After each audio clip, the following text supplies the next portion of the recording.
అయోధ్య నగరం భక్తులతో కిటకిటలాడుతోంది. రామ్లల్లా ప్రాణ ప్రతిష్ఠ తర్వాత మంగళవారం నుంచి అనుమతి లభించడంతో భక్తులు భారీగా తరలివస్తున్నారు. నూతన విగ్రహ దర్శనం కోసం పోటీ పడుతున్నారు. తెల్లవారుజాము నుంచి ఆలయం వద్ద భక్తులు బారులు తీరారు. దేశం నలుమూలల నుంచి వచ్చిన భక్తులతో అటు అయోధ్య నగరం నిండిపోయింది. తొలి రోజున వీఐపీలకు మాత్రమే అనుమతి ఉండడం వల్ల వాళ్లంతా అక్కడే బస చేశారు. మంగళవారం ఉదయాన ఆలయానికి పోటెత్తారు.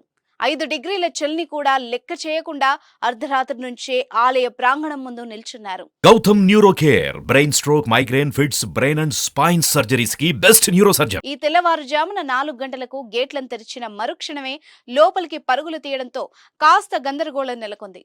ఆ బాలరాముణ్ణి చూసేందుకు ఒకరినొకరు నెట్టుకోవడంతో స్వల్ప తోపులాట చోటు చేసుకుంది. ఈ క్రమంలో కొందరు భక్తులు అదుపు తప్పి కింద పడ్డం కనిపించింది.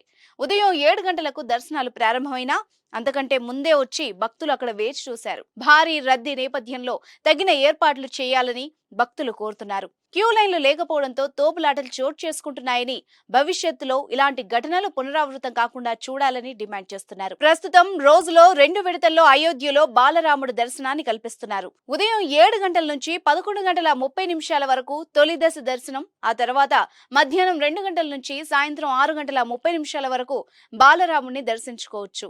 ఇదే విధంగా భక్తుల రద్దీ ఉంటే స్వామివారి దర్శన సమయాన్ని పొడిగించాలని ఆలయ ట్రస్ట్ యోచిస్తోంది. సోమవారం అయోధ్యలో రామమందిర ప్రారంభోత్సవం కన్నుల పండగగా జరిగింది. మధ్యాహ్నం 12 గంటల 29 నిమిషాలకు ప్రాణ ప్రతిష్ఠ ప్రక్రియ ఆరంభమైంది. 12 గంటల 31 నిమిషాలకు పూర్తయింది.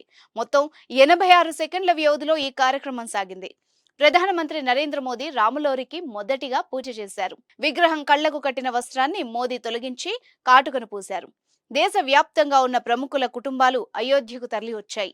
రామాలయ ప్రారంభోత్సవం సందర్భంగా ఆహ్వానం అందిన సినీ, రాజకీయ, పారిశ్రామిక ప్రముఖులంతా అయోధ్యకు చేరుకుని సందడి చేశారు.